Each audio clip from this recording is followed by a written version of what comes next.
کے ساتھ سپہ سالار کے حکم پر اور وزیر اعظم اور گورنمنٹ نے اس پر عمل کرتے ہوئے روکا۔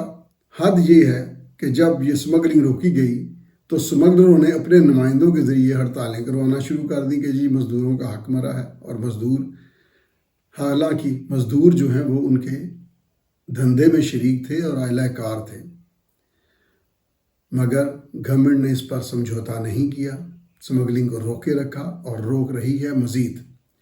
اس کے ساتھ ساتھ ملک کی اکانومی بہتر کرنے کے لیے جب ترجیحات مرتب کی گئیں تو پھر FBR کو سرکل کیا گیا، اس میں تنظیم نو کی جائے گی۔ اس حوالے سے مختلف کلیکٹریٹس ہیں، اس حوالے سے مختلف افسران کی مختلف جگہ پر ٹرانسفر پوسٹنگ ہوئی۔ گورنمنٹ نے خفیہ ایجنسیوں کی رپورٹ پر ان لوگوں کو ریونیو جنریٹ کرنے والی پوسٹوں سے ہٹا دیا اور دوسرے لوگوں کو لے کر آئے۔ اگر شارٹ فال ٹارگٹ میں آیا ہے تو یقیناً اس میں ابھی اصلاح کی ضرورت ہے اور بہتر تعیناتیوں کی ضرورت رہتی ہے۔ ناظرین، جو بالکل سامنے تبدیلی آئی ہے، جو نیا نظام ایئرپورٹس کے حوالے سے دیا ہے، آج میرا موضوع وہ ہوگا۔ اگر یہ کہا جائے جی بدعنوانی، فرض کریں یہ وہ لوگ کرتے ہیں، جی پولیس میں ہے، عدلیہ کا اتنا نمبر ہے، کسٹم میں بدعنوانی ہے، یہ کوئی خبر نہیں ہے۔ خبر یہ ہے کہ کرپشن نہیں ہے، بدعنوانی نہیں ہے۔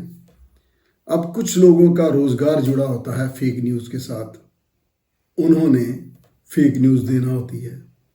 اس پر میں ایک تھوڑا سا واقعہ سناؤں کہ ایک شخص نے کسی دوسرے سے کہا، ایک شخص نے جھگڑا ہونے پر دوسرے سے کہا کہ میں مکہ مار کے تمہارے 34 دانت نکال دوں گا۔